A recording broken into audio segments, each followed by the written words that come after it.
오늘은 계속해서 인간과 구원, 큰 주제로 우리가 공부하고 있는데요. 믿음에 대해서 공부하도록 하겠습니다. 인간이 타락했을 때에 타락한 그 저주받은 상태를 어떻게 회복이 가능하겠는가? 또 하나님께서 마련해 주신 조치가 있는데 그 사실을 마음에 받아들이면 구원이 이루어지는 것입니다. 영적인 전쟁은 하나님과 사탄과의 전쟁인 것인데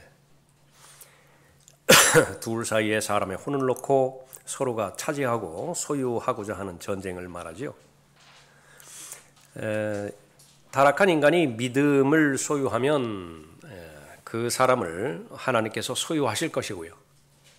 그 믿음을 갖지 않는다고 한다면 여전히 마귀가 계속해서 소유할 것입니다. 그 가운데서 믿음을 우리가 공부하는 것입니다.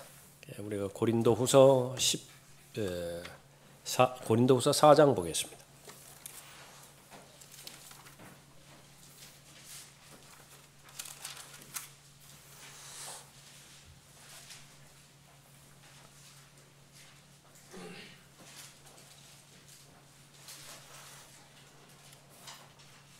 사장 3절에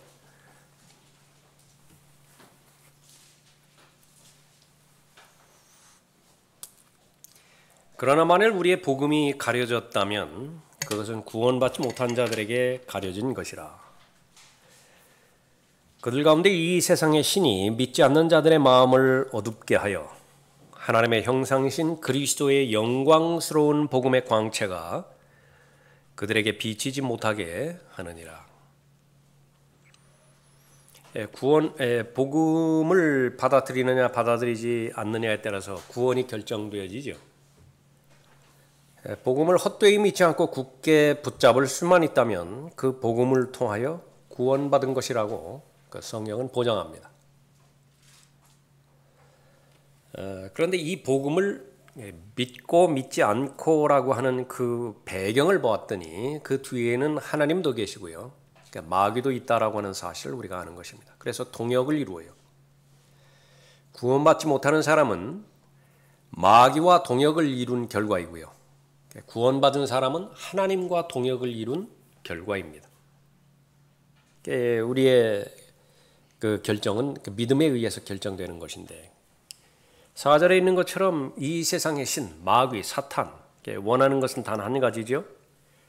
믿지 못하게 방해하는 것입니다. 그래서 주체가 되는 것은 이 세상의 신이 믿지 못하도록 방해하는 것인데요. 그 방법은 무엇이에요? 마음을 어둡게 하는 것입니다.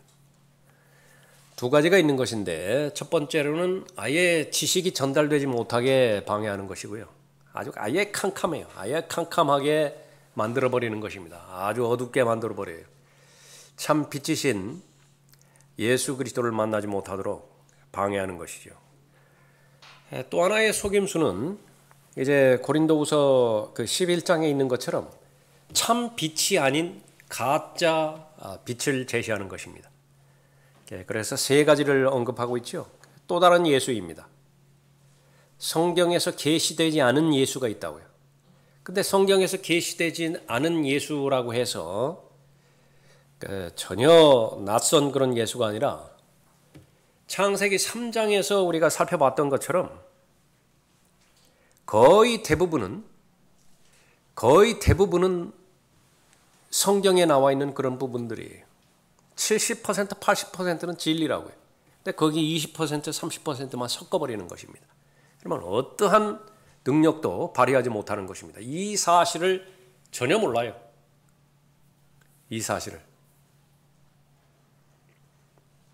믿음이라고 하는 것은 온전한 믿음을 말할 때에 그것이 의미가 있는 것인데 그것은 계시된 말씀 그대로를 받아들일 때만 하나님의 말씀은 역사합니다.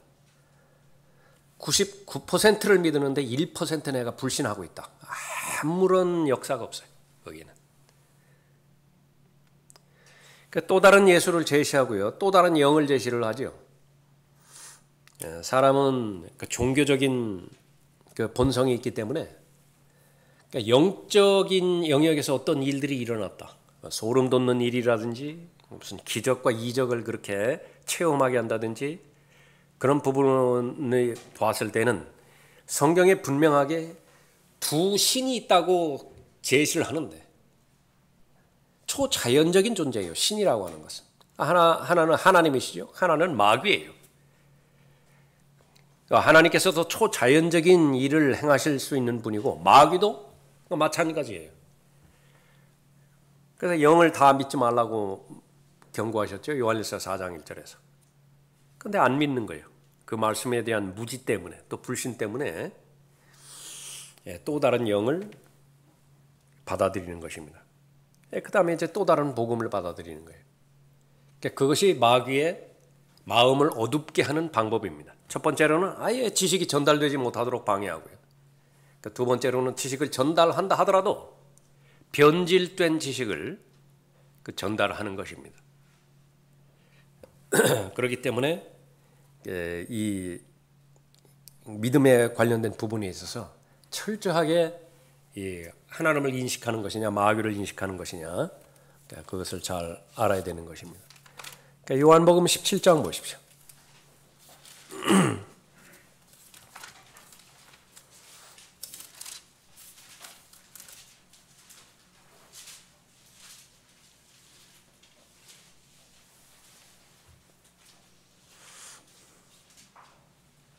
1절에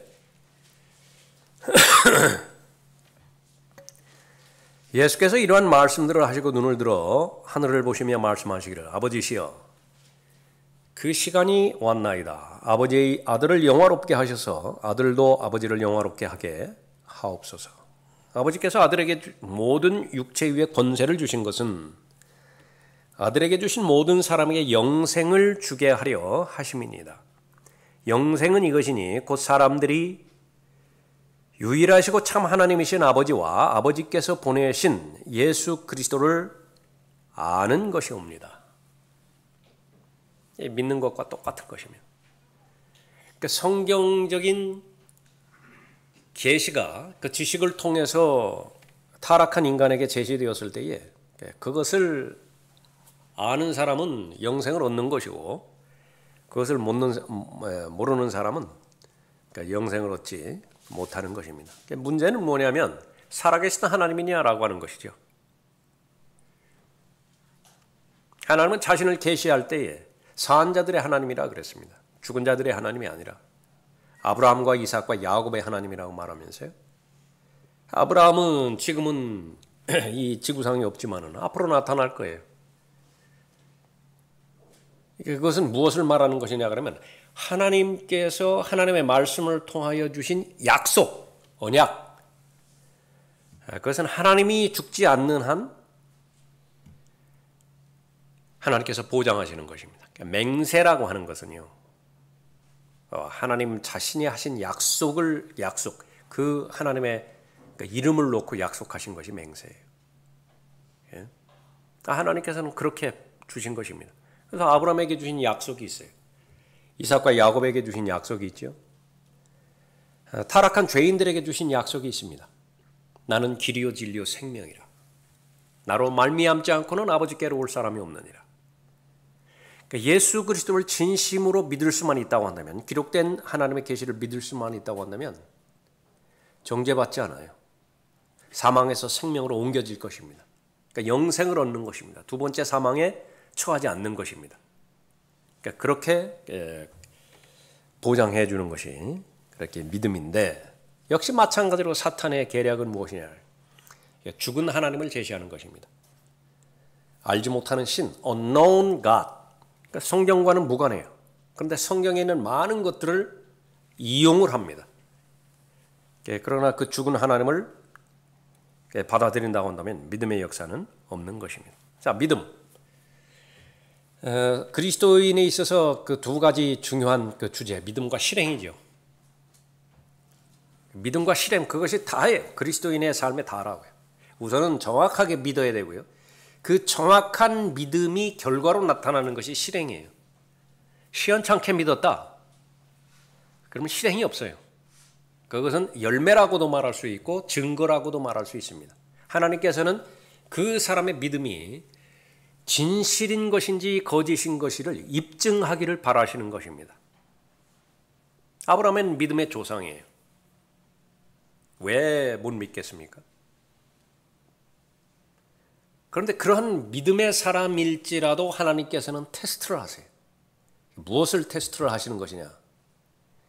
그 사람의 마음 가운데서 겉으로 밖으로 드러나는 것은 그것은 결과이지 본질이 아니기 때문에 마음 안에 가장 중심에 하나님이 계신지 아니면 하나님과 다른 것으로 대체가 되어 있는 것인지 그것을 구분하기를 원하는 것인데 제일 힘든 것은 뭐냐면 하나님과 하나님께서 주신 것이에요.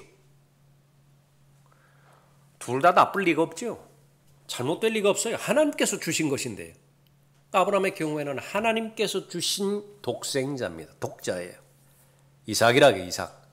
그러니까 아브라함의 마음 가운데서 과연 독자가 이삭이 아브라함이 가장 사랑하는 대상인 것이냐? 아니면 하나님께서 가장 사랑하는 대상인 것이냐? 창세기 22장에서 테스트를 하셨다고요. 시험을 하셨어요. 행동으로 나타나야 되죠. 실행으로 나타나야 된다고요. 그러니까 여러분의 과제예요. 과제라고요. 과제. 그러니까 내가 이 씨가 심겨졌다고 한다면 그 씨가 죽은 씨가 아니라고 한다면 시간이 걸리는 것은 별 문제가 아닙니다. 시간은 사람마다 다 다르다고요. 상황과 여건마다 다 다른 거예요. 그러나 분명한 것은 그것은 잎사귀가 나오고 꽃이 피게 되어 있어요. 열매를 맺게 되어 있다고요. 살아있다고 한다면 그것을 여러분이 입증을 하는 것이죠. 믿음에 관련돼서 이렇게 봤을 때에 이 고린도후서 4장에서 이 마귀는 믿지 않는 자들의 마음을 어둡게 한다라고 그러는데 그것은 뭐냐면 그리스도의 영광스러운 복음의 광채, 그것이 비치지 못하게 만드는 것이죠. 그러면 광채는 비치지 못하지만 여전히 명목상의 예수 그리스도는 전혀 방해하지 않아요. 그런 예수 그리스도를 믿는 데 있어서는 전혀 방해하지 않는다. 과연 참 빛이시냐 그거예요. 참 빛으로 말미암는 참다운 열정이 마음 가운데 소유하고 있는 것이냐. 그것을 보는 것이죠. 그래서 그 믿음과 실행이라고 하는 것은 여러분이 들림받아 올라갈 그때까지 계속해서 확인해야 되는 과제인 것입니다. 그러니까 그것이 바로 이 믿음의 근본적인 요소예요. 정확한 성경적인 사실을 받아들이는 데 있어서도 믿음이 필요하고요. 성경적인 실행의 열매를 맺는 데 있어서도 믿음이 필요한 것입니다. 우리는 믿음으로 구원받죠. 제일 출발 자체가 믿음으로 구원을 받는 거예요. 믿음으로 하나님의 능력 가운데서 보호를 받고요. 그래서 구속의 그날까지 우리는 인쳐주셨다고요. 그 사실을 마음으로 믿으면 세상을 두려워하지 않습니다. 구원을 잃어버리지는 않게 되는 것인가. 그 쓸데없는 두려움에서 자유롭게 되어지는 것이죠. 그러면 마귀는 어떻게 공격하는 것이냐.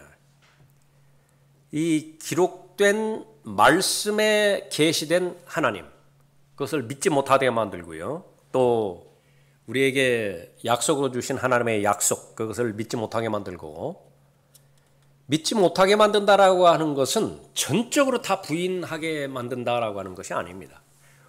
혼합주의, 그러니까 이것이 이제 마귀의 방법이에요. 혼합주의라고 해요. 혼합주의. 뭐냐면 하나님을 80%, 90% 믿어요. 그런데 10%, 20% 이것이 다른 것이 들어버리는 거예요. 이것이 고대 이스라엘의 우상 숭배와 똑같은 것입니다. 이스라엘이 우상을 숭배했을 때 하나님을 전적으로 배격한 거 결코 아니에요. 하나님은 그대로 그 종교의식은 실행을 하는데 그 가운데서 몰렉 신을 섬기는 것이에요. 크모스 신을 섬기는 것이라고요. 바알을 섬기는 것이라고요. 그러니까 마찬가지로 그러니까 우리의 마음이 하나님 한 분만으로 가득 채워져야 되는데 그것이 순수한 믿음인데 그러면 이제 하나님께서는 거기에서 일하실 여건이 마련됐어요. 왜냐하면 거기에 믿음이 발견된 거예요. 믿음의 분량이 적으냐 크냐 이것은 두 번째 문제예요. 믿음의 분량이 작다 하더라도 그것이 순수한 믿음으로 입증이 되었을 때에, 순수한 믿음으로 입증이 됐을 때에 거룩하신 하나님께서는 이제 역사하기 시작합니다. 일을 하기 시작하세요. 그러니까 내 안에서 이제 일을 하시는 것이에요. 그런데 아무리 믿음의 분량의 크기가 크다 하더라도 그것이 소재되지 않았어요. 정결하게 되지 않았습니다. 다시 말하면 세상 것들이 들어와 있어요. 육신의 요소들이 지금 자리 잡고 있어요. 그래서 하나님의 것들과 아주 뒤엉켜 있습니다. 하나님께서 제일 싫어하시는 것이에요. 그러면 역사하지 않으십니다. 믿음이 역사하지 않아요. 그런데 그렇게 만들기에 가장 좋은 여건이요, 마귀가 제시하는 수단은 보는 것으로 행하게 만드는 것입니다. 보는 것으로. 손에 잡히는 것, 눈에 보는 것. 그러나 믿음에 대한 정의는 무엇이냐? 보이지 않는 것으로 믿는 것이에요. 히브리서 11장 1절부터 믿음에 대한 정의가 그렇게 시작이 되어지죠. 하나님은 보이지 않는 분이라고요. 여러분 가운데서 예수 그리스도의 음성을 듣고 믿은 사람이 누가 있어요? 아무도 없다.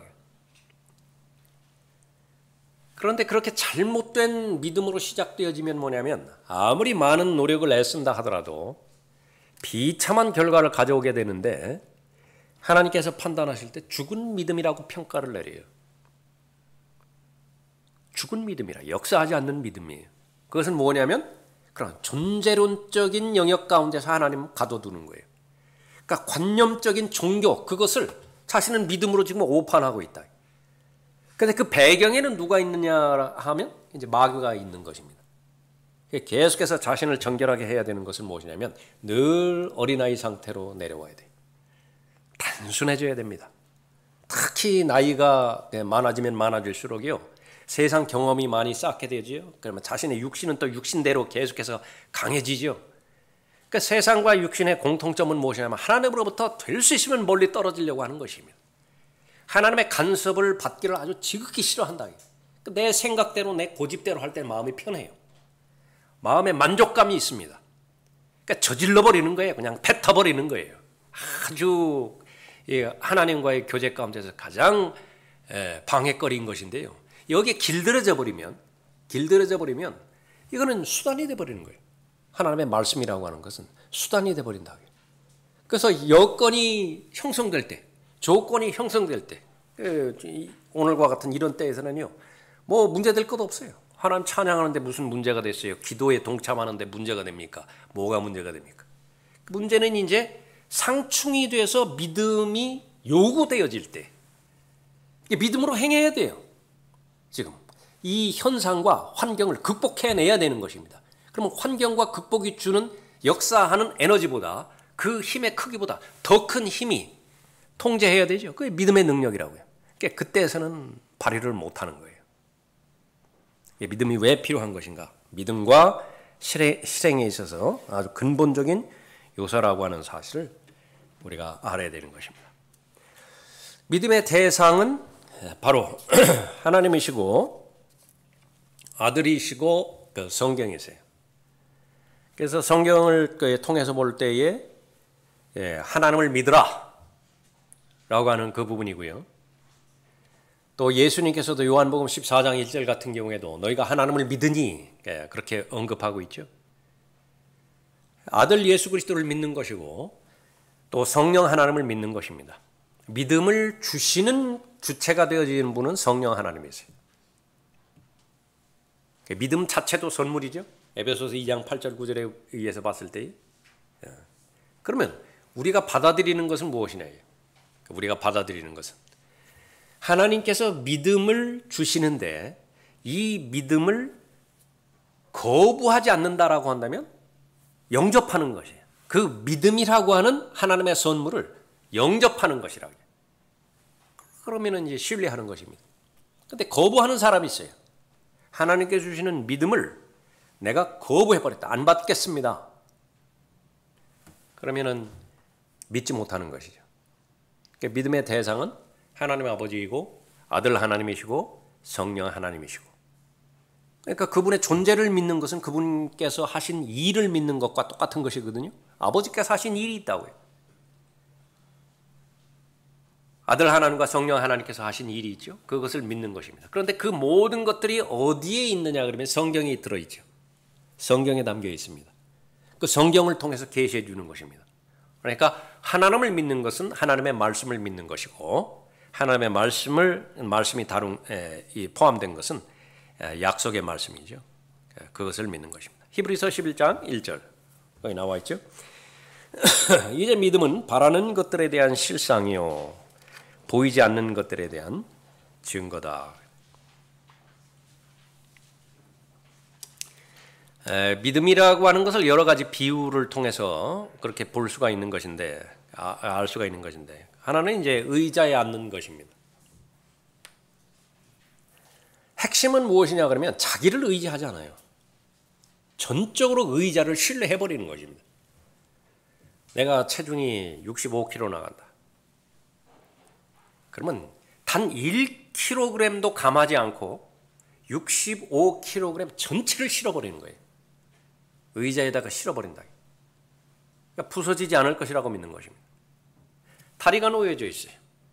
그 다리가 놓여져 있다고 한다면 그 다리 위를 걸어가는 것이 믿음입니다. 그러니까 믿음이라.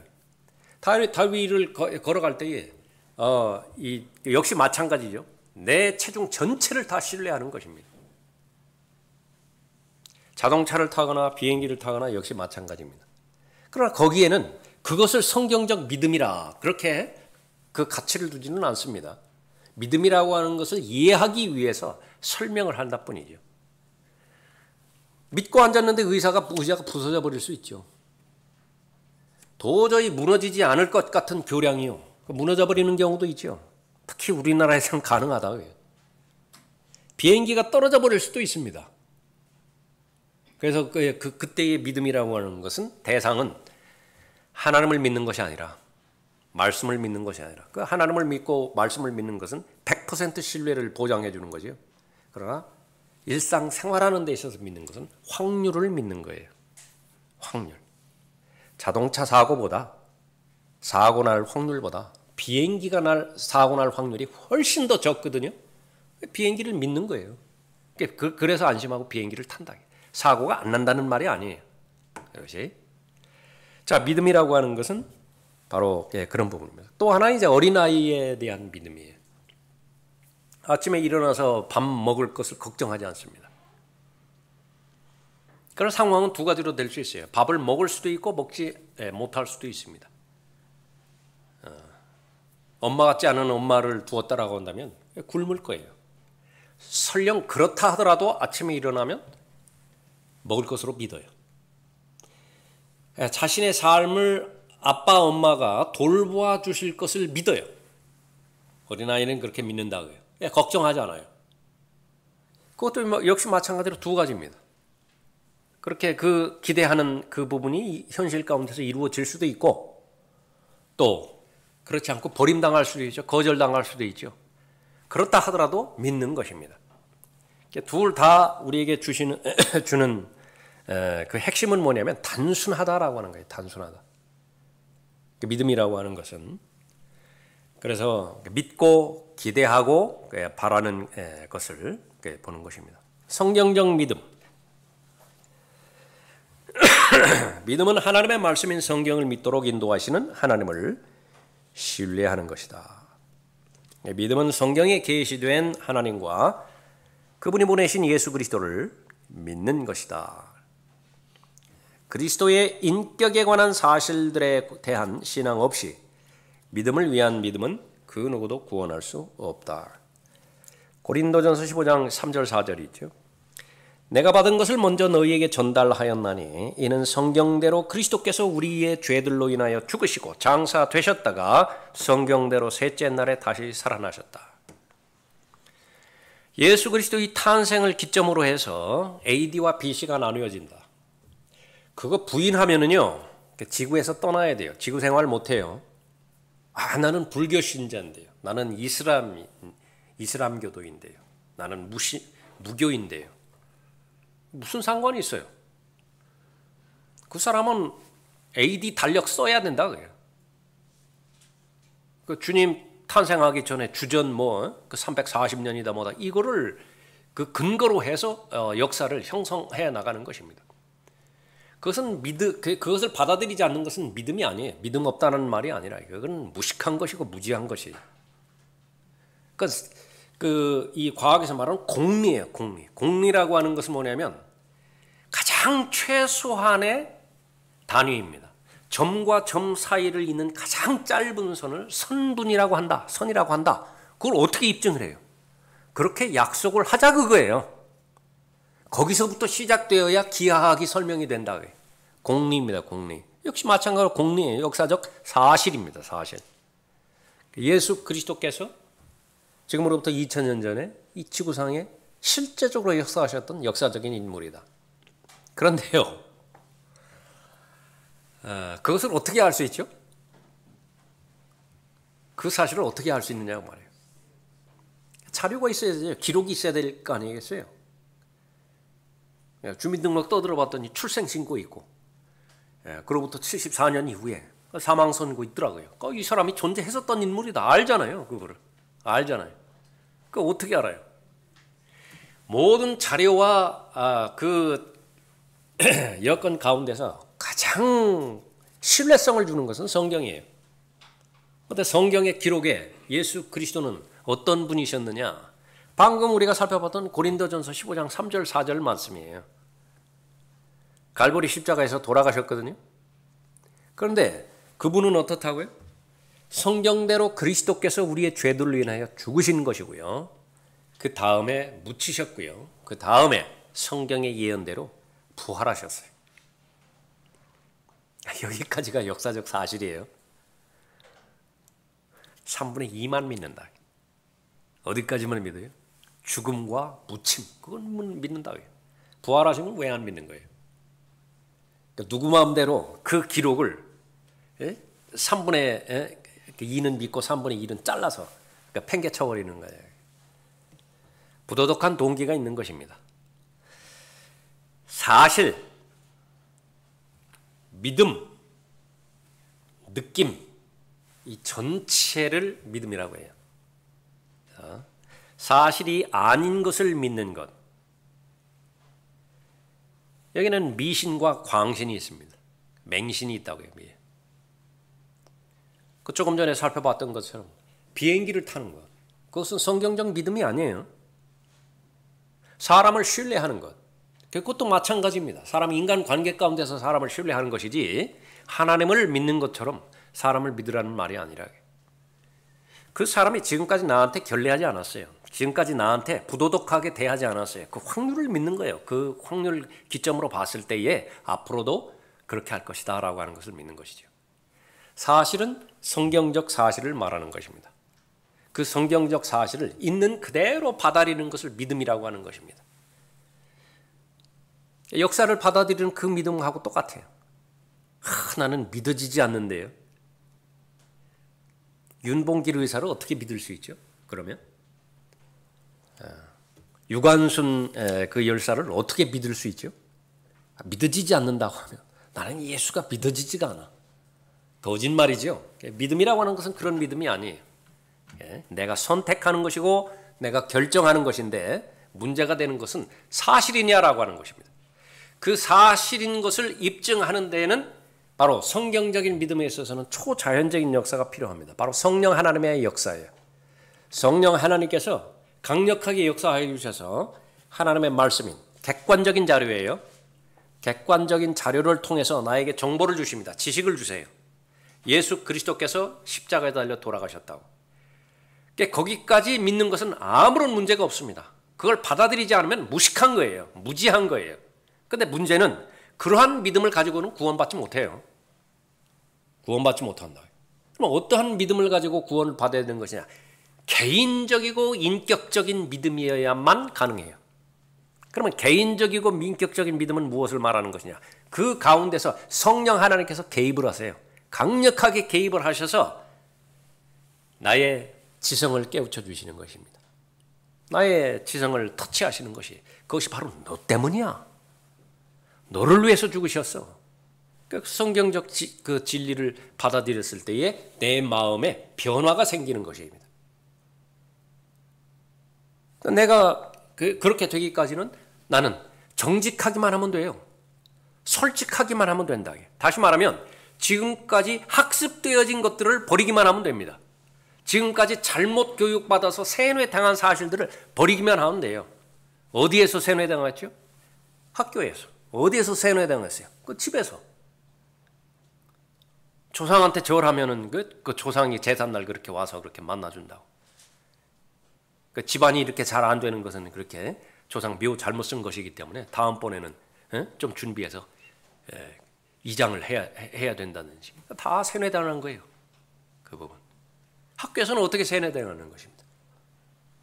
그 사람은 물질로만 이루어졌다고. 그 사람이 생각하고 그 판단하고 라는 것은 다 뇌에서 물리적인 화학적인 작용의 근거에 의해서 결과에 오는 것이라고. 사람이 죽으면 다 없어져 버린다고.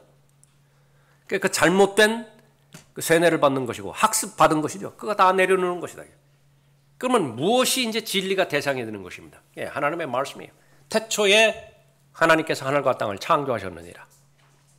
이것이 진리예요. 과거에 무한정 과거에 우연하게 그냥 큰 폭발에 의해 가지고 무슨 먼지가 뭐 생기기 시작한 것부터 시작해서 그렇게 되었다. 다 학습된 것입니다. 다 세뇌된 것이에요. 그거 다 버리기만 하면 돼요. 정직하기만 하면 돼요. 그래서 아무리 지독한 이교도라 하더라도 아무리 우상 숭배자라 하더라도 하나님의 말씀을 대할 때 정직하기만 하다. 그러면 성령께서 그 사람에게 역사해서 진리를 진리로 가르쳐 주시는 것입니다. 그 사실이 나와 관련된 일이었구나. 그래서 예수 그리스도는 나를 대신해서 죽으셨고요. 예수 그리스도는 나를 위해서 죽으신 것이에요. 그것이 이제 깨달아지는 것이죠. 받아들여지는 것입니다. 그러면 이제 사실을 내가 사실로 받아들였죠. 믿음으로 받아들였습니다. 그 다음에 이제 제일 나중에 오는 것이 이제 느낌이에요. 느낌. 내가 사실로 믿음으로 받아들였는데 전혀 느낌이 없다.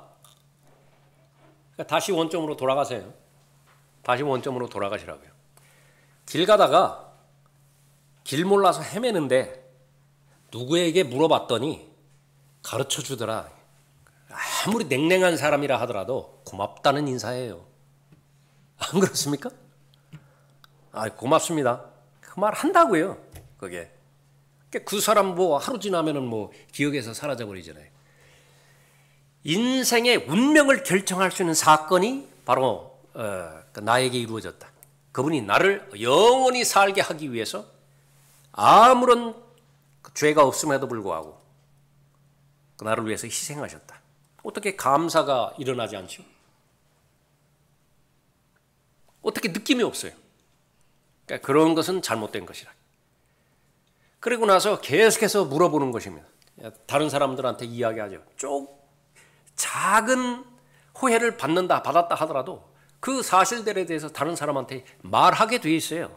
그것이 내 안에서 사실이 일어났다라고 하는 증거입니다. 도움을 받았다라고 한다면 물어본다.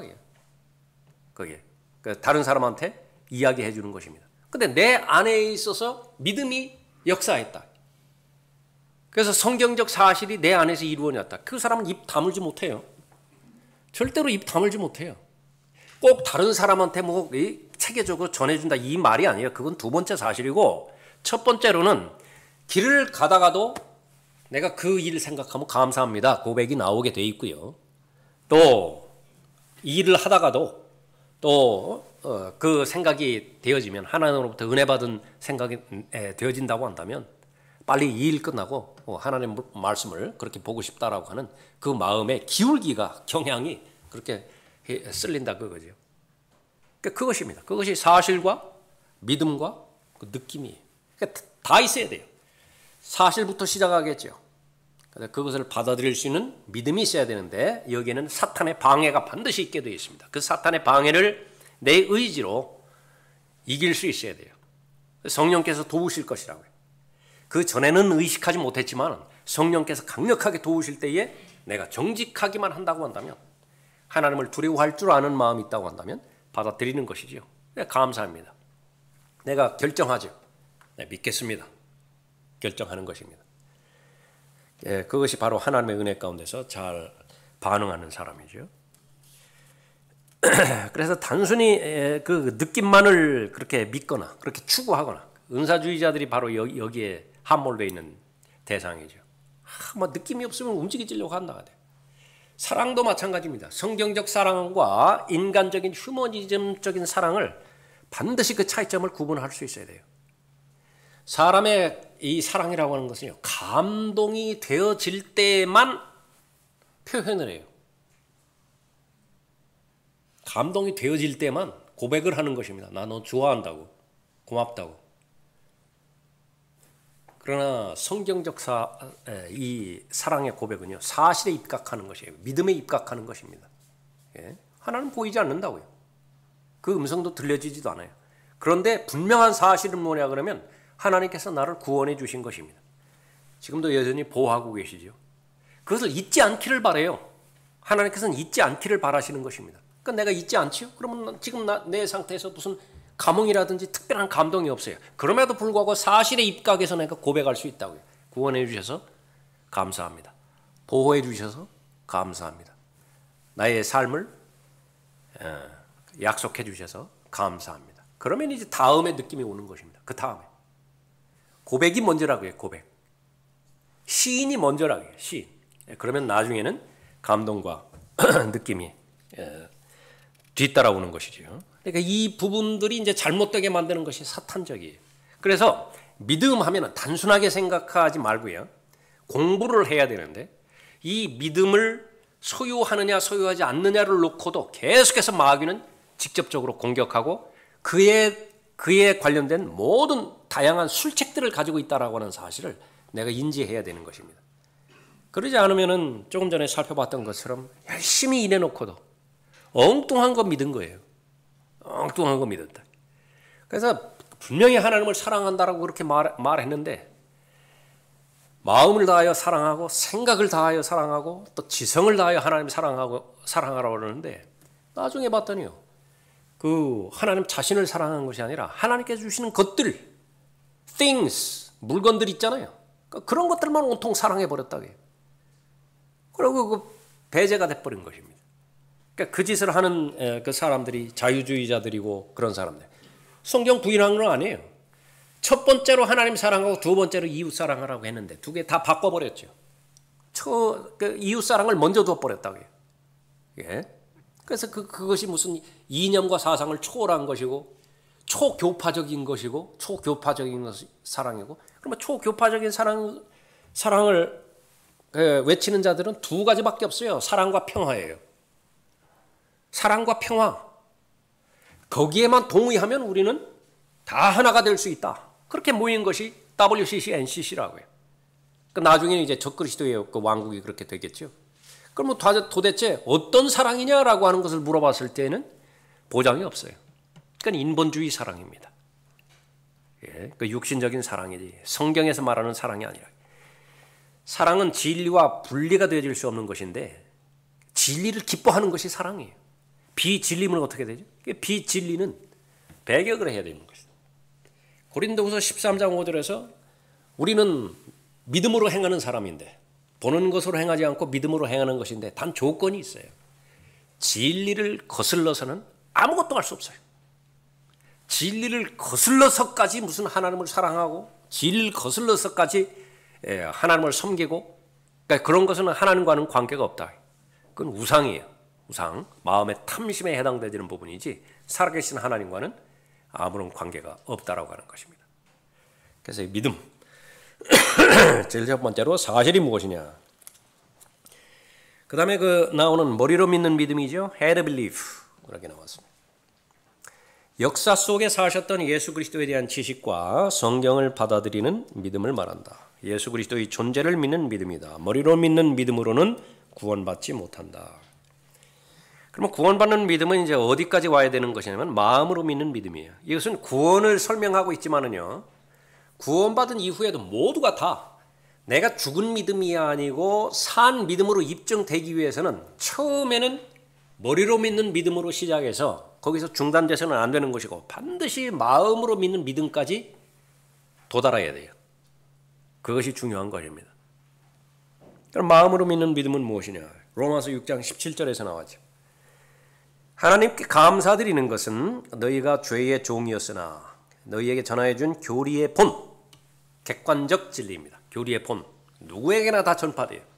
그러나 그 객관적 진리를 받아들이는 모든 사람이 구원받는 것은 아니죠. 어떤 사람이 구원을 받아요? 마음으로부터 순종한 사람은 구원받아요. 마음으로부터 순종한 사람. 그럼 마음으로부터 순종한 사람, 이것은 로마서 10장에서 말하는 마음으로 믿는 사람을 말하는 것인데, 그것은 전인격적으로 믿었다라고 하는 것입니다. 그 인격적으로 믿었다는 말이 와닿지 않기 때문에 좀 어려워요. 그런데 그것을 쉽게 풀이해 주면 바로 우리의 인격으로 믿는 거예요. 우리의 인격은 세 부분이죠. 지, 정, 의가 있다. 지, 정, 의.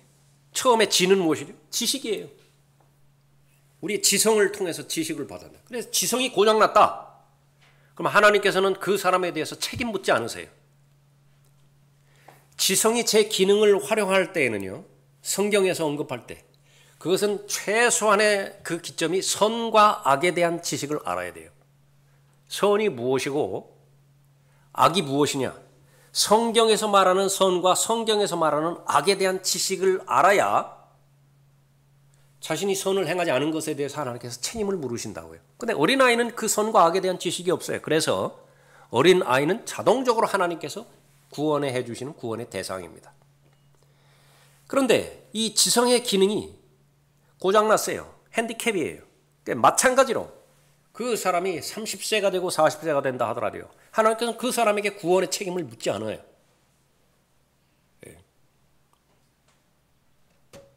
알 수 없으니까.